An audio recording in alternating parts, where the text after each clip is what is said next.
Welcome to the next installment of the Many Minds podcast, where we encourage collaborative community healthcare using many minds for better outcomes. I am your host, Alex Davis, physician assistant, along with Tyler Murray, nurse practitioner. And the two of us work together at Summit Brain, Spine, and Orthopedics in Lehi, Utah. The purpose of this podcast is to promote interaction between specialties and dig into what makes your specialty special. I want to talk about the stuff we don't usually get to talk about as healthcare providers. What is life like in your shoes, and how can we support what you're doing to provide better care for our patients? General disclaimer, the podcast represents the opinions of myself, Alex, and our guest on the show. The content from the podcast is not intended to be a substitute for professional medical advice, diagnosis, or treatment. We're just here to learn and have fun. With that, let's jump into the podcast. We have Morgan Unga with us. He actually works at Summit here with us, but he's in our orthopedic specialty. Mm-hmm. Welcome to the show, Morgan. I want you to first and foremost just kick it out. Tell us who you are, kind of your background, and kind of how you ended up in orthopedics. Yeah, so my name is Morgan Unga. I am from Ogden, Utah. I did my undergrad at BYU in exercise science. That's actually where I met Alex. Played some sports there, got to know him in that setting. And then I followed Alex to Rocky Mountain University for their PA program. So he had just finished, and then I started. And then Alex came here, so I figured I'd come here One more time. Let's keep it going. So then, but I always knew I wanted to do orthopedics. My wife's from California. We thought we'd live in California after school. Went and did probably 7 months of my rotations out there. Just realized probably wasn't for us. And so came back looking here and met Dr. Pitts, and it all worked out. So did you always know you wanted to be a PA? Is that something? No. So I had always thought in undergrad, in high school, I thought med school. In undergrad, I started thinking probably not going to be doing med school. Don't know that I could have done that much school. Yeah. And was interested in like physical, being like a sports trainer or a physical therapist or athletic trainer, right? That was kind of interesting to me. And I felt like PA was a sweet spot in between. We could still be in the clinic, and orthopedics is fun because you get to deal with functionality of the body. And so orthopedic PA was kind of the dream. That's awesome. Yeah, I was in sports medicine as well. That's kind of what he was alluding to, where we met down there at BYU. And I always enjoyed helping people that were hurt, not just people that were sick. Right. And I think that's kind of the underlying tone in orthopedics, is you get to help people that are in a bad spot. Maybe they're healthy people, but they got hurt. They need some help. And fun to watch them return to play, right? Like, oh, yeah. Someone that has had like a pretty serious injury the next year or even months later, like seeing them succeed again is fulfilling. Yeah. It's like the ultimate team goal is working together and having success by watching somebody else's success, knowing that you were able to help along that path. It's gratifying. It's fun work to be involved in. Yeah. Your name actually got thrown out earlier this week by Jake, one of the striker reps.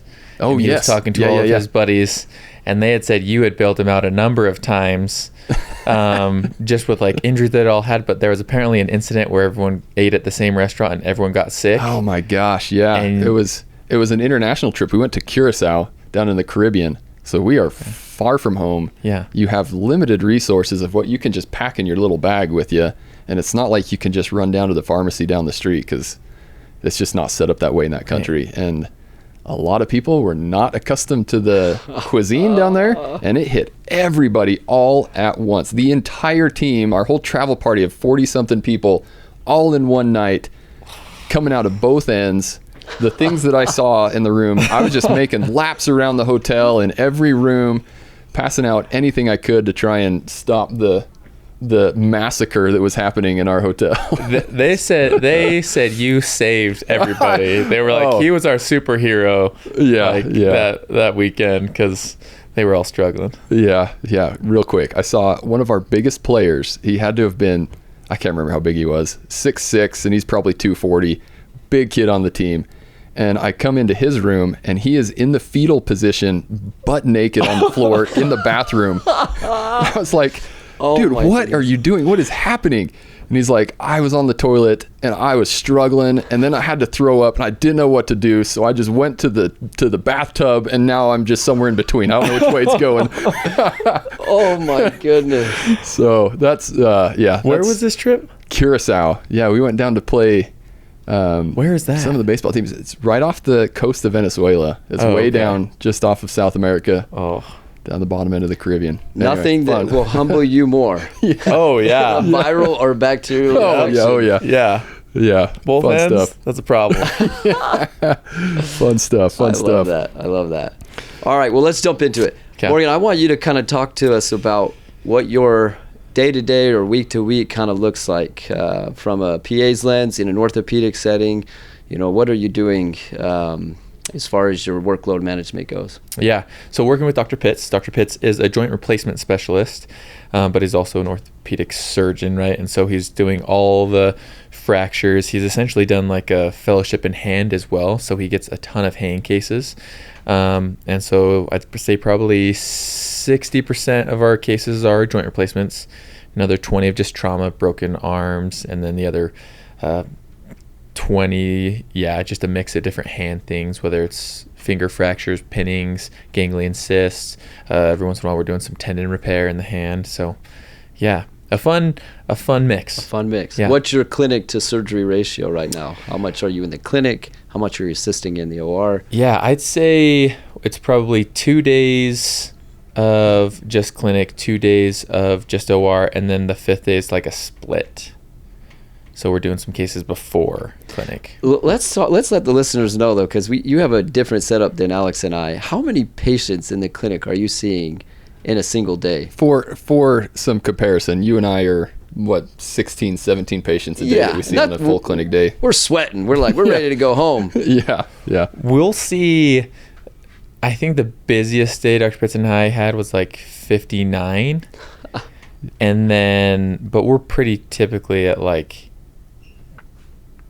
and I say 59 is we split that, right? Sure. So we kind of just, where it's back and forth. Yeah. And then typically we're to about 50. So we're seeing about 25 a piece. That's busy. Yeah. Which you have to crank. And some of them are post-ops that are really quick, but others are, my shoulder hurts and my knee hurts and my neck hurts from an accident 20 years ago. And so those take some time. Yeah, but the bane of existence for all of healthcare, it's great to see that many people. I'm sure it's fun. I have a good time interacting with that many people, helping them with their problems. And in the end of the day, now you've got 59 notes to write and sit at a computer. That's got to be awful. Yeah. Documentation is my biggest pet peeve. Yeah. I had actually heard, I don't know if this is actually happening, but someone had talked about an AI where they had it recorded in the room and it was able to break down the note. Sure. Yeah. I'm sure that's so you the just next did the wave of things. visit and then you saw the note after, and it like it pretty much was able to go through and sift.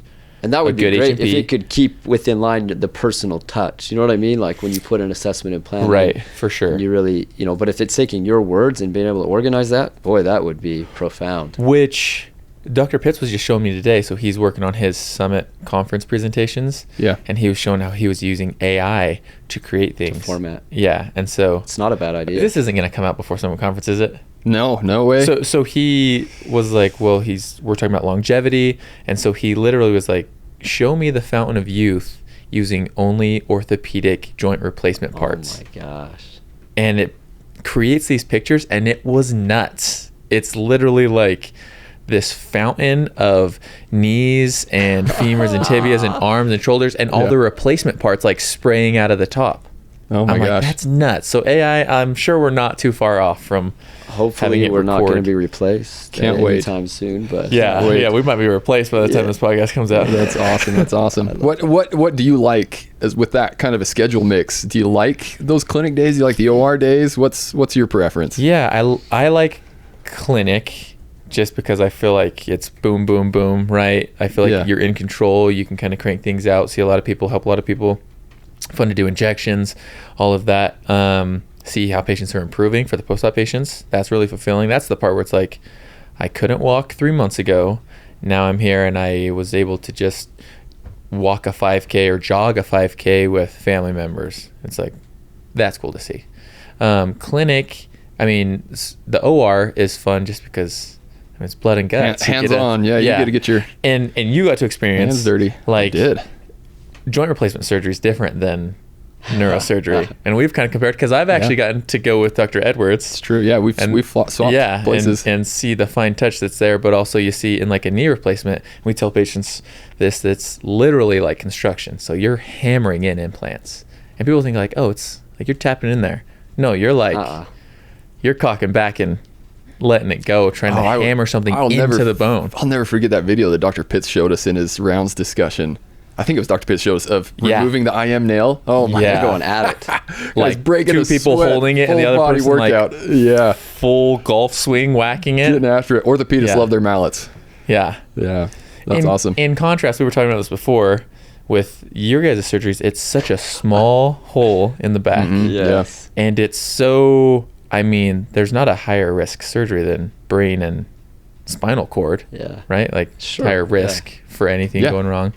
And you guys have this tiny little hole, and you're looking through this little microscope, right? And Dr. Ed is on one side, you're on the other side. Yeah. And so I thought, like, we have classical music playing, and you guys are, you guys are dialed in. We're elevated. Yeah. And the one time I went to help, I remember, I mean, I think I just had suction was probably all I had in there, and he's kind of getting around the disc, and he's cleaning it up, and he's trying to make sure that everything's proper, and there's this tiny little hole, and he's got two instruments in there, and I've got one, and instead of just holding it still, I'm like bouncing all over the place. Yeah. And he has to keep like stopping me and just be like, oh, right here, no, just keep it still.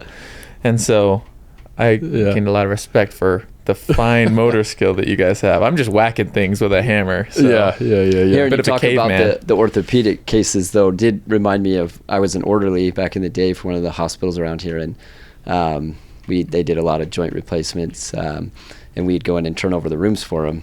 And I had this gentleman I worked with, he's from Brazil, and anytime we would see, the shavings or the tissue from the removal of the joint, we'd be sweeping up the floor, and he'd look down at me and look at me, and he'd say, "Hey, Tyler, carnitas for the tacos." And I'd always be like, what? I'm like, but it just tells you, like, it's messy. It's that was the last time you ate carnitas. Right? I was like, ugh, no. It actually didn't bother me. You kind of become numb to that a little bit. Oh my gosh. Yeah. And with their replacement cases, you wear the full on hood, and the shield over your face splattered. And I watch, just like in an instant, Dr. Pitts grabs the little tab and pulls it off, and he's got a clear face shield. And I had no idea they even did that. I would have been struggling, like, that's am amazing. I supposed to like do anything about this? Or but what? It gets messy enough. You need to have multiple face shields. So you peel it off as you go. Gosh. Yeah. Pretty wild. What people don't know. That's crazy. Yeah, it's a bloodbath in there. It looked like a crime scene every time I came in and cleaned something out. Well, and there's times when people were cleaning, and like you'll clean the bed, you mop the ground, you're wiping everything, and people don't realize, like, you have to clean the lights. Yes. Oh, because there is blood splattering on the lights. Yeah. That's crazy. So it's to counter that, though, it's actually very precise. That was the other thing that I took away from that, was using the robot and the navigation system. That is incredibly precise at the same time. It sounds a little bit barbaric just by the nature of having to mallet in these implants and things like that, but the precision is impressive. Crazy, right? And so that's the robot. So people hear the robot, and they're like, as you've mentioned before, they're thinking like C-3POs in the room, like beep, boom, beep, boom, kind of back like that. But so it's just a software and a hardware.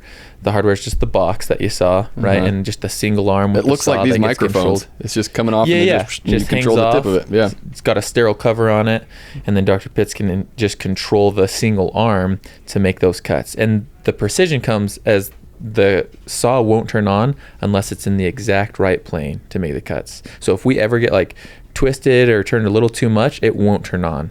And it will, once you get in the right spot, it'll lock, and you can only cut in that plane. And that's where the precision comes from. And this is a collective team approach. I mean, there's a lot of planning that goes involved with these joint replacements, right? You're taking imaging, using the medical reps, the system, obviously Dr. Pitts, and you're kind of planning it out. So there's a lot that goes into a joint replacement. But for sure. I think what it proves is, again, the precision makes a difference. He always said like 1 or 2 millimeters can make a difference. Oh, a ton. And there are some patients that we'll see, and they will have been denied previously. I think most surgeons aren't shying away from those kind of surgeries anymore, but they will have been denied before, like, that's a dysplastic hip, like I'm not going to mess around with that. And now with the surgical planning, there are some patients that have needed it for a while.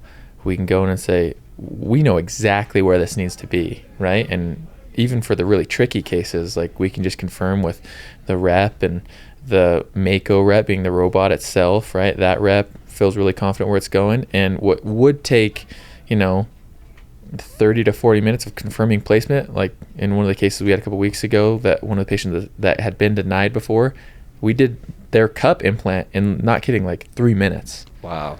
Like we just confirmed, impressive. Reamed, hammered in the implant, and it was fast. It was that's kind of the confidence that comes from a robot. Love that. That's awesome. Tell us about your life outside the office. The thing that we're interested in is just getting to know your specialty. So, yeah. I mean, how do you balance this of being one-on-one with a surgeon, all of your clinic time, all of your OR time, on call and trauma cases that you take on? I mean, what's your balance like? Yeah, so Dr. Pitts is awesome. He's been so good about being like, hey, like you've got a young family, you've got to balance this. So however you can, I'm willing to be flexible with you, but like when you're here, hustle, let's get things done, let's be more efficient, especially in a growing practice, right? There's a lot of, and this is something we've talked about before as well, like you guys have dialed in your practice to where it's like every movement is precise, and you guys are like the epitome of being efficient through stuff, right? Yeah. And I feel like in a new practice, it's getting everyone trained to know, right? That team, it's the rep for the robot, it's the OR team, right? Being able to actually have a really efficient case every single time. And so there's been growing pains, but we're starting to get into a rhythm for sure, right? That we can knock out more cases in the time that before would take us. That's always a fear, though. At least I had. I knew that going into the work setting is if you get into a surgical practice, the stereotype is that you're giving up your life because of the scheduling and the time commitments and things like that. Have you felt that? Is that a burden on you? A bit. But again, Dr. Pitts has always just been really cool about like understanding. He gives me some afternoons off after we've had like some longer days, and we've kind of worked that into the schedule now. Yeah. And so knowing that, like, I mean, I think last week there were something had to be done before clinic or OR every morning. So it was like every morning it was either like waking up to drive to one hospital, discharge some patients before we had cases at another hospital. That happened a couple times. Waking up early to discharge patients before a clinic day, right? So he kind of takes all that into account and is super cool about all of it. That's awesome. Well, I think there's a lot of investment when a surgeon or physician decides to take on an advanced practitioner. Right. I think they have to realize, or we even have to realize, that there has to be some level of understanding. Like they're going to put in a lot of effort, money. You think about the education, the time it takes to train an advanced practitioner to do what they need to do to help a practice. So I think for the other advanced practitioners that are listening there, you need to make sure you're giving that feedback, though, because if you don't tell the physician you're feeling like you're burning out, you're going to burn out, and it's going to be a lose-lose situation. Yeah, because it's hard to... And it's a lose-lose for everyone. It really is. Yeah. Yeah, and I think that's just an important thing to remember, is to have that good relationship with, whoever you're working with, and make sure you feel like there's a balance with the work-life ratio. And we've all seen that too, right? Like there's plenty of surgeons or doctors who go through a mid-level every 2 years, right? And it's like just when they hit their stride, they're gone. Just because the balance of having to have a family and whatever else they had going on, like you just can't do it because there's only so many. Or they're enticed by another opportunity. Yeah, so there's always this... Where there is more of a balance. Yes. For sure. Yeah. I think that's an important thing to remember, for sure. Do you guys have anything outside of the office that you're involved in? Because we get to do a lot of different things. I mean, whether it be something fun together or another side venture or whatever project it may be that kind of keeps you entertained as well. Yeah. And I feel like Orthopedics has that as well. You guys can be involved in the community in a lot of ways. Yeah. Well, and the thing we've talked about before as well, we've talked about a lot of it. Talked about a lot of things before. Yeah. Like you were doing for BYU 2 years ago, right? You're involved with that. I would have loved to get involved with a team, but I haven't done anything like that. Yeah. I mean, other than like Summit, huge shout out to Summit and Amelia for always putting cool things together. It's like there's always something fun going on with Summit, right? Like we just had the Summit Olympics, and we've got the Summit Conference coming up, which is awesome. Get to learn a ton there. So there's always in this, I feel like this is always something cool outside of the OR and outside of the clinic, where you get to grow in another way as a clinician and as a person. Yeah. That stuff is cool. Yeah, it's fun. I like doing this kind of stuff because we get to meet people, get to know people, and build the relationships. That's kind of my favorite part, is getting to interact with everybody. Oh, yeah. And everybody needs a good orthopedist. on, for sure. on speed dial. So I'm sure you guys get hit up all the time and get to interact and meet the community. Everyone's got back pain. So you guys probably get just contacted by all the family members and the in-laws about back pain and headaches and more than you'd like. Tyler's like, everyone has back pain. I can tell you. Yeah, we were talking about it recently. I don't want to interrupt you, but it seems anymore like every patient that we see or every other patient that we see like is somebody or knows somebody that knows somebody. It's all these personal interactions. That's kind of where it's going these days is people know each other. It's all of my wife's family members. I was just going to say. I think I've set the standard with my family. I'm like, I'm happy to talk with you, but there's a limit of what I'm going to do. But and it's been good. I think it's... Can't say no to the in-laws. You can't. You can't burn any bridges there. Yeah. So, no. But it's been good to be able to be a support system. And a lot of times it's been like, hey, I'm probably not the right guy, but let's have you go see Morgan because this looks like an orthopedics problem.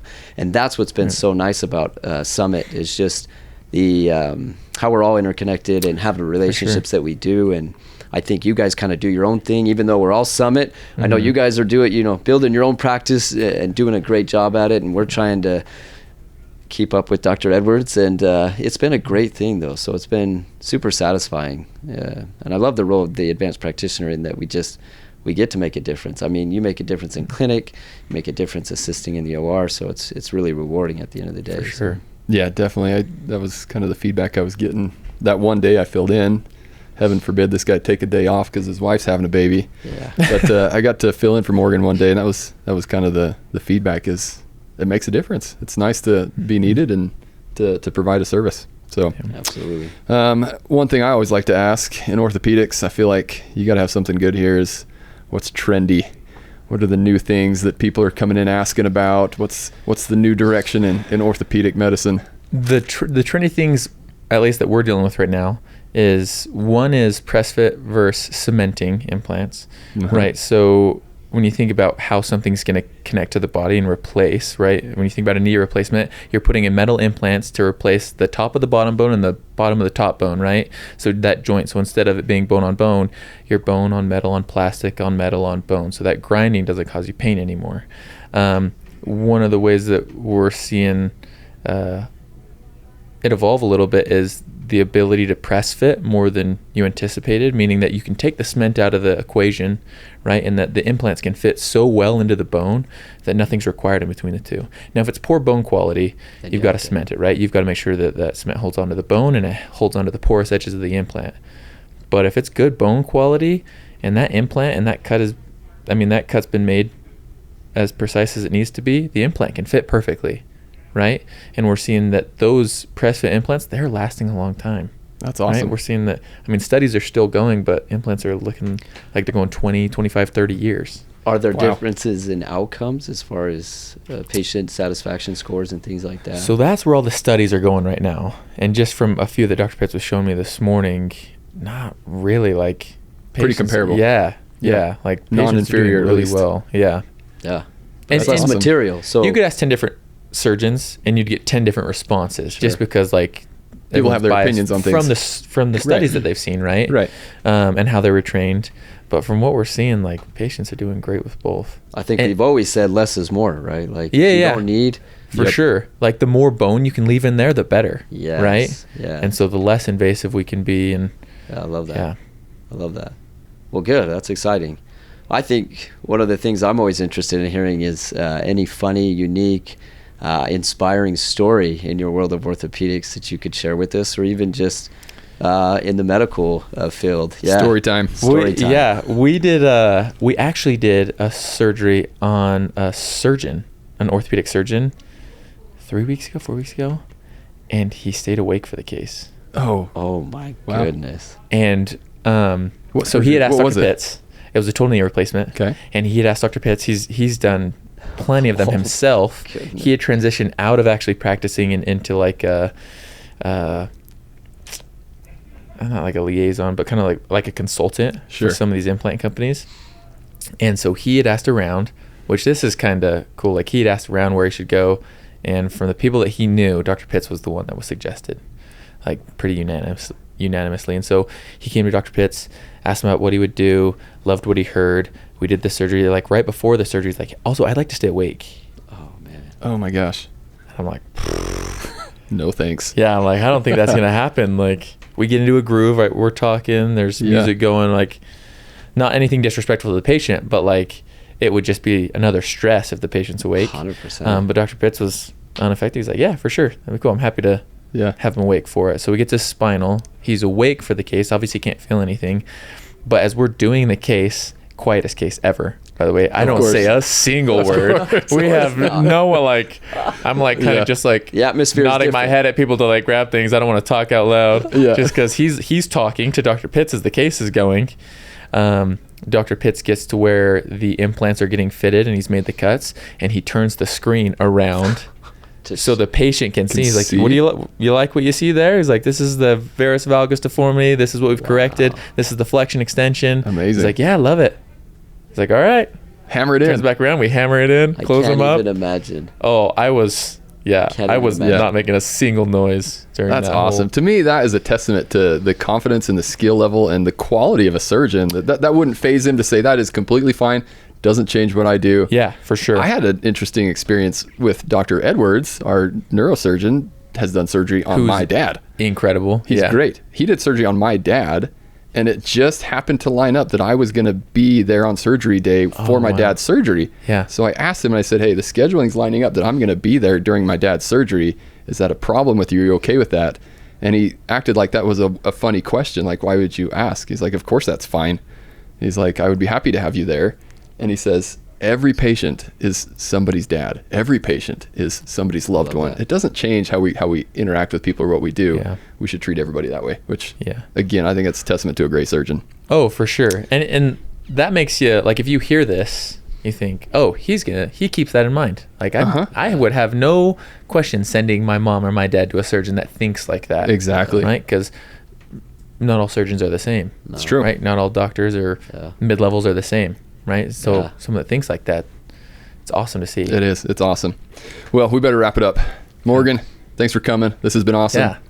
Tyler, what'd you learn?